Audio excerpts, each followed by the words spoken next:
Hi friends. నమస్తే. ఎలా ఉన్నారండి? అందరూ బాగున్నారా? Welcome back to my channel. ఈరోజు నేనైతే గుత్తి వంకాయ కర్రీ చేస్తున్నాను. ముందుగా మనం వంకాయలు ఇలాగా కట్ చేసుకొని పక్కన పెట్టుకోవాలి. సాల్ట్ వాటర్‌లో వేసుకొని పెట్టుకోవాలి. అలాగే కొద్దిగా పల్లీలు, గసగసాలు, ధనియాలు, అల్లం ఒక చిన్న ముక్క, అలాగే ఒక 4 వెల్లుల్లి రెబ్బలు తీసుకొని పక్కన పెట్టుకోవాలి. కొంచెం ఒక 4, 5 ఆనియన్స్, ఒక 2 టమాటాలు, ఒక 5, 6 పచ్చిమిరపకాయలు కూడా పక్కన పెట్టుకోవాలి. అయితే అన్నీ తీసుకున్నాం కదండీ! మనం గ్రేవీ కోసం కావాల్సిన ఐటెమ్స్‌ని మనం ఇప్పుడు ప్రిపేర్ చేసుకుందాం. అయితే ముందుగా స్టవ్ ఆన్ చేసుకొని ప్యాన్ పెట్టుకోవాలి. ప్యాన్ కొంచెం హీట్ అయిన తర్వాత అందులో మనం ఒక 2 టేబుల్ స్పూన్‌లయితే నేను పల్లీలైతే తీసుకున్నాను. ఆ పల్లీలు వేసుకొని ఫ్రై చేసుకోవాలి. పల్లీలు కూడా మనం మంచిగా రోస్ట్ చేసుకోవాలండి. అంటే హైలో పెట్టి రోస్ట్ చేయడం వల్ల ఏంటంటే పైన మాడిపోతాయి గానీ లోపల బాగా రోస్ట్ అవ్వవు. అందుకని ఫ్లేమ్ అయితే మనం కొంచెం సిమ్‌లో పెట్టుకొని చేసుకుందాం. నేను ఇక్కడ హైలో పెట్టి చూపిస్తున్నానని ఏమనుకోవద్దు. ప్యాన్ బాగా హీట్ అవుతుందని నేనైతే హైలో పెట్టాను. చూసారు కదా! ఇప్పుడైతే నేను ప్యాను హీట్ అయింది కదా! అందులో పల్లీలు వేసుకొని మనం ఫ్రై చేసుకుందాం. చూసారు కదండీ! ఏదైనా సరే కొంచెం మనం తొందర లేకుండా నిదానంగా చేస్తే వంట అనేది చాలా సూపర్‌గా వస్తుందండి. చూసారు కదండీ! పల్లీలైతే రోస్ట్ అవుతున్నాయి. ఇప్పుడు మనం ఇందులోనే ఇంకా కొంచెం రోస్ట్ అవ్వనివ్వాలి. రోస్ట్ అవ్వనిచ్చిన తర్వాత అందులోనే మనం ధనియాలు కూడా యాడ్ చేసుకోవాలి. ఒకటే నేనైతే ఒక టేబుల్ స్పూన్ వరకు ధనియాలు తీసుకున్నానండి. తీసుకొని అవి కూడా యాడ్ చేసుకోవాలి. అవి కూడా లో ఫ్లేమ్‌లోనే ఫ్రై అవ్వనివ్వాలి. మరీ ఎక్కువగా ఫ్రై అయినా మాడిపోతే బాగోదండి టేస్టు. అందుకని చెప్పి తర్వాత గసగసాలు వేసుకోవాలి. ఈ ఒక టేబుల్ స్పూన్ అయితే తీసుకున్నాను నేను. గసగసాలు కూడా వేసుకొని మంచిగా ఫ్రై చేసుకోవాలి. గసగసాలు వేయగానే స్టవ్ ఆఫ్ చేసుకోవాలండి. ఎందుకంటే గసగసాలు చాలా సన్నగా ఉంటాయి కదా! అవి తొందరగా మాడిపోతాయి. అందుకని చెప్పి ఆ ప్యాన్ హీట్‌కైతే అవి ఫ్రై అయిపోతాయి. అందుకని నేనైతే స్టవ్ ఆఫ్ చేసేసాను. చూసారు కదండీ! ఇప్పుడు మనం వీటిని కొంచెం చల్లగా అవ్వనివ్వాలి. చల్లగా అయిన తర్వాత వీటిని మనం మిక్సీ జార్‌లోకి తీసుకొని మనమైతే వీటిని మిక్సీ చేసుకుందాం. చూసారు కదా! మొత్తం ఈ మిశ్రమం అయితే కొంచెం చల్లగా అయ్యింది. వీటిని మనం ఒక మిక్సీ జార్‌లో వేసుకోవాలి. చిన్న జార్‌లో వేసుకోవచ్చు కదా! ఇంత పెద్ద జార్ ఎందుకేసారని అనుకుంటున్నారా? ఇందులో మనం గ్రేవీ కోసం మనం ఇంకా యాడ్ చేయవలసినవి చాలా ఉన్నాయి. ఇందులోనే అల్లం ముక్కలు, అలాగే వెల్లుల్లిపాయ రెబ్బలు కూడా వేసుకోవాలి. వేసుకున్న తర్వాత మరొకసారి మళ్ళీ మిక్సీ పట్టుకోవాలి. చూసారు కదా! ఇలా వీడియోలో చూపిస్తున్నట్టు మనమైతే ఇలాగ మిక్సీ పట్టుకోవాలి. మిక్సీ పట్టుకున్న తర్వాత ఇందులోనే మనం ఇప్పుడు చూసారు కదండీ! ఎలా అయితే మిక్సీ అయిందో, ఇందులోనే మనం ఇప్పుడు మిగిలిన ఐటెమ్స్ ఏమైతే ఉన్నాయో అవన్నీ వేసుకోవాలండి. మిగిలిన ఐటెమ్స్ అంటే ఏం లేదండి. ఇందులోనే ఆనియన్స్ ఉన్నాయి కదా! ఆనియన్స్ నేనైతే ముక్కలు కట్ చేసుకొని ముందుగా పక్కన పెట్టుకోలేదు. అందుకని చెప్పి నేను ఇందులో అయితే కట్ చేసేసి వేస్తున్నాను. ఎక్కువ కాదండి. గ్రేవీ కోసం కాబట్టి ఒక 2 ఆనియన్స్ ఏస్తే సరిపోతుంది. మిగిలినవి మనం తర్వాత వేసుకుంటే సరిపోతుందండి. ఇందులోనే ఒక 2 టమాటాలైతే నేను కట్ చేసుకొని వేసుకున్నాను. టమాటాలు కూడా ఇందులో మనం మిక్సీ పట్టేసుకున్నప్పుడు ఇందులోనే వేసి మిక్సీ పట్టుకోవడం వల్ల ఏంటంటే గ్రేవీ చక్కగా చిక్కగా కూడా వస్తుంది. మనం అందులో స్టఫింగ్ పెడతాం కదా! గుత్తి వంకాయలోని. అందుకని ఆ స్టఫింగ్‌కి బాగా సరిపోతుందండి. మనం ఇంక వేరే వాటర్ అది ఏమి యాడ్ చేయక్కర్లేదు. ఈ టమాటాల్లో వచ్చే వాటర్ తోటి సరిపోతుందండి. అందుకని చెప్పి నేనైతే ఇంకా వేరేగా వాటర్ అది ఏమి యాడ్ చేయలేదు. యాడ్ చేయకుండానే ఇందులో మనం అలాగే టేస్ట్‌కి తగినంత సాల్ట్ కూడా వేసుకోవాలి. చూసారు కదా! ఓన్లీ ఇది మనం స్టఫింగ్ కోసం తయారు చేస్తున్నాం కాబట్టి సాల్టు తక్కువగా వేసుకుంటే సరిపోతుందండి. మనం ఎలాగో మళ్ళీ కర్రీలో వేసుకుంటాం కదా! ఇందులోనే ఒక స్పూన్ వరకు కారం వేసుకోవాలి. చూసారు కదండీ! నేనైతే 1 ½ స్పూన్ కారం వేశాను. వేసి మనం ఈ మిశ్రమాన్ని అంతటిని బాగా మిక్సీ పట్టుకుందాం. చూడండి, నేను వీడియోలో చూపిస్తున్నట్టుగా మిక్సీ చేసుకొని పక్కన పెట్టుకోవాలి. చూసారు కదా! మిశ్రమం అయితే బాగా మిక్సీ అయిపోయింది. ఇదిగోండి చూసారు కదా! ఇంత చిక్కగా అయితే వచ్చింది కన్సిస్టెన్సీ. దీన్ని మనం ఇప్పుడు ఒక బౌల్‌లోకి అయితే ట్రాన్స్‌ఫర్ చేసుకుందాం. ఇది ఒక బౌల్‌లోకి తీసుకొని పక్కన పెట్టుకోవాలి. పక్కన పెట్టుకున్న తర్వాత అదే జార్‌లో మళ్ళీ మిగిలిన ఆనియన్స్ ఉన్నాయి కదా! మిగిలిన ఆనియన్స్ ఏమైతే ఉన్నాయో అవి కూడా వేసుకొని మనం మిక్సీ పట్టుకొని పక్కన ఉంచుకోవాలండి. చూసారు కదండీ! ఇదైతే గ్రేవీ అయితే మాత్రం నేను పక్కన పెట్టేసుకున్నాను తీసుకొని. మిగిలిన ఆనియన్స్ అయితే మాత్రం మనం ఈ జార్‌లో వేసుకుందాం. ఇంకా అంటే నేను గ్రేవీకి ఈ గ్రేవీ అయితే సరిపోదండి. ఓన్లీ ఇది అయితే స్టఫింగ్‌కి సరిపోతుంది. కర్రీ కోసం మనం ఇంకా కొంచెం గ్రేవీ కావాలి కాబట్టి అంటే ఎక్కువగా గ్రేవీ ఉంటే కర్రీ చూడడానికి బావుంటది. అలాగే కలుపుకోవడానికి కూడా బావుంటది కదండీ! అందుకని చెప్పి నేనైతే మళ్ళీ అదే జార్‌లో ఒక 4, 5 ఆనియన్స్ అయితే నేను కట్ చేసుకొని వేసుకుంటున్నాను. వేసుకొని దీన్ని కూడా మనం మిక్సీ చేసుకొని పక్కన పెట్టుకోవాలి. అయితే ఆనియన్స్ అలాగే ఒక టమాటా అయితే అందులో ఏసాను. ఇంకో టమాటా అయితే ఇందులో ఏసానండి. అంటే సేమ్ చెయ్యొచ్చు కానీ స్టఫింగ్‌లో కొంచెం ఎక్కువ స్పైసీగా ఉంటే బావుంటదని చెప్పి నేనైతే అలా చేశానండి.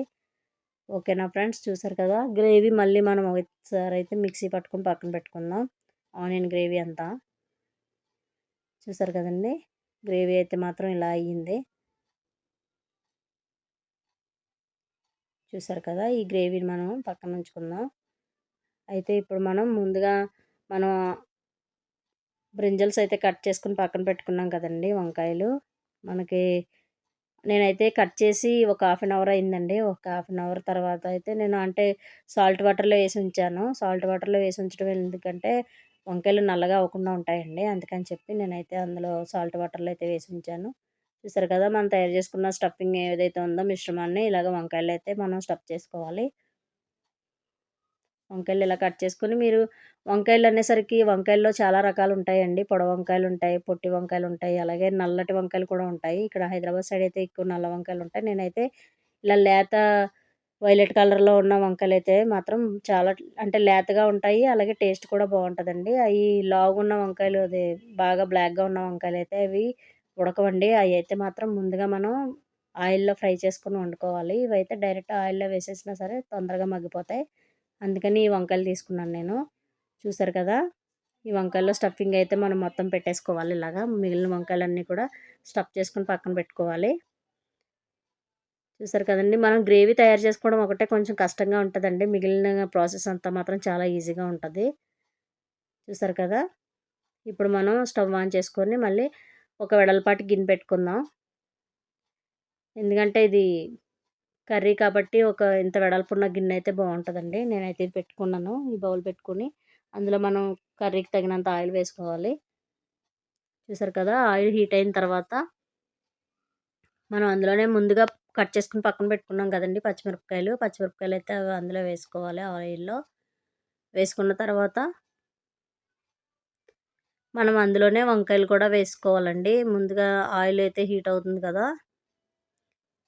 చూసారు కదా! నేనైతే ఆనియన్స్ అన్నీ పక్కన పెట్టుకున్నాను. రెడీగా ఉంచుకున్నాను కదా! ఇప్పుడు మనం ఇందులోనే పచ్చిమిరపకాయలు వేసుకున్నాం. వేసుకున్న తర్వాత అవి కొంచెం ఫ్రై అవ్వనిచ్చిన తర్వాత అప్పుడు మనం ముందుగా స్టఫ్ చేసుకొని పక్కన పెట్టుకున్న వంకాయలు ఏవైతే ఉన్నాయో, ఆ వంకాయలు ఇందులో వేసుకోవాలండి. ఒక్కొక్కటిగా వేసుకోవాలి. ఒకేసారి వేసేయకూడదండి. ఒకేసారి వేసేసడం వల్ల ఏంటంటే ఆయిల్ అంతా చిమ్మేస్తది. అందుకని చెప్పి మనం వంకాయలనైతే ఒక్కొక్కటిగా అందులోకి ట్రాన్స్‌ఫర్ చేసుకోవాలి. ప్రస్తుతానికైతే మాత్రం ముందు పచ్చిమిరపకాయలైతే ఫ్రై అవుతున్నాయి. చూసారు కదండీ! ఇప్పుడు మనం వంకాయలను ఒక్కొక్కటిగా అందులో వేసుకుందాం.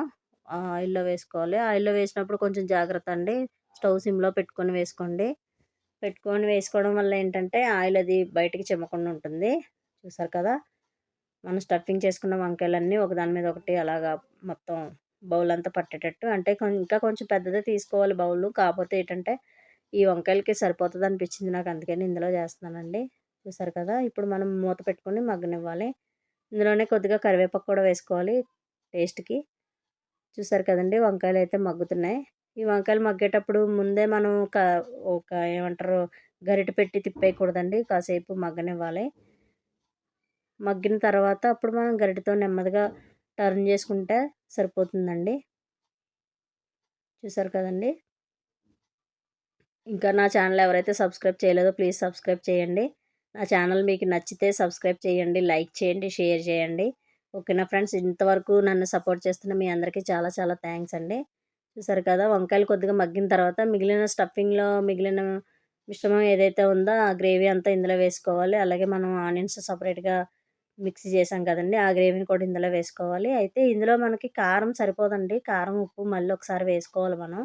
ఎందుకంటే ఇది గ్రేవీలోకని చెప్పి నేను తక్కువేశాను కదా కారం, స్టఫింగ్ కోసం. ఇప్పుడు మనం ఇందులోనే మళ్ళీ ఒకసారి మనం కారం వేసుకొని, అలాగే సాల్ట్ కూడా వేసుకోవాలండి. నేనైతే ఒక 2 స్పూన్లు కారం వేశాను. తర్వాత కొద్దిగా సాల్ట్ వేశాను. సాల్ట్ వేసిన తర్వాత మనం ఒకసారి కలుపుకోవాలి. మొత్తం మిశ్రమాన్ని అంతటిని పైకి కిందకి కలుపుకోవాలండి. కలుపుకున్న తర్వాత మళ్ళీ ఒకసారి కొద్దిగా వాటర్ అయితే నేను ఒక చిన్న గ్లాసుడు వాటర్ అయితే వేసానండి. వాటర్ వేసిన తర్వాత కొంచెం మగ్గనివ్వాలి. చూడండి వీడియోలో చూపిస్తున్నట్టుగా మగ్గనివ్వాలి. చూసారు కదా గ్రేవీ అయితే ఉడుకుతుంది. అయితే ఇందులోనే నేను ఏంటంటే కొద్దిగా చింతపండు అయితే వేసానండి. నేను చింతపండు కూడా మీకు చూపిస్తాను. అది నేను ముందుగానే నానబెట్టి పక్కన పెట్టుకున్నాను. మరీ ఎక్కువ కాదండి కొద్దిగా, ఎందుకంటే అది కొంచెం గ్రేవీకి మనకి కలుపుకోవడానికి ఉండేటట్టే రైస్‌లోకి అయితే మాత్రం కలుపుకోవడానికి బావుంటదండి. అందుకని నేనైతే కొంచెం చింతపండు అయితే వేసాను. అది కూడా మరీ ఎక్కువగా వేయక్కర్లేదండి. అలాగే కొంచెం గరం మసాలా అయితే వేసానండి నేను. గరం మసాలా కూడా మనం డైరెక్ట్‌గా స్టఫింగ్ చేసేటప్పుడు అందులో అయినా వేసుకోవచ్చు. లేదా మనం ఇలాగ పైన అన్నా వేసుకోవచ్చండి. నేనైతే పైన కొద్దిగా వేసాను. మరీ ఎక్కువగా కాదు. మసాలా గ్రేవీ అన్నామని చెప్పి ఎక్కువ మసాలాలు వేసేసినా దాని టేస్ట్ అంతా మారిపోతుందండి. అందుకని చెప్పి నేనైతే కొద్దిగా అయితే మసాలా అయితే వేసాను. గరం మసాలా. చూసారు కదా! వంకాయలైతే కొద్దిగా ఉడికినాయి కదా! ఇందులోనే మనం కొంచెం చింతపండు రసం వేసుకుందాం. చింతపండు రసం వేసుకోవడం వల్ల ఏంటంటే, ఒకవేళ వంకాయలు ఏమంటారు కొంచెం చేదుగా అలా ఏమన్నా ఉన్నా ఆ చింతపండు కవర్ చేస్తదండి. అందుకని చెప్పి చింతపండు రసం అయితే వేసాను. తర్వాత లాస్ట్‌లో దించే ముందు కొత్తిమీర వేసుకోవాలండి. అంతేనండి. ఎంతో టేస్టీ గుత్తి వంకాయ కర్రీ రెడీ అయిపోయినట్టేనండి. ఇది గ్రేవీ కాబట్టి మనం చపాతీలో గానీ, రైస్‌లో గానీ తినొచ్చు. చాలా చాలా టేస్టీగా ఉంటది ఫ్రెండ్స్. మీరు కూడా ఒకసారి ట్రై చేయండి. ట్రై చేసి ఈ కర్రీ ఎలా వచ్చిందో నాకు కామెంట్ చేయండి.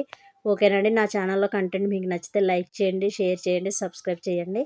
ఓకేనా ఫ్రెండ్స్? ఇంకొకసారి మీ అందరికీ చెప్తున్నాను. Please like, share and subscribe. Okay friends. Bye అండి. ఇంతేనండి వీడియో. ఓకే. Bye friends.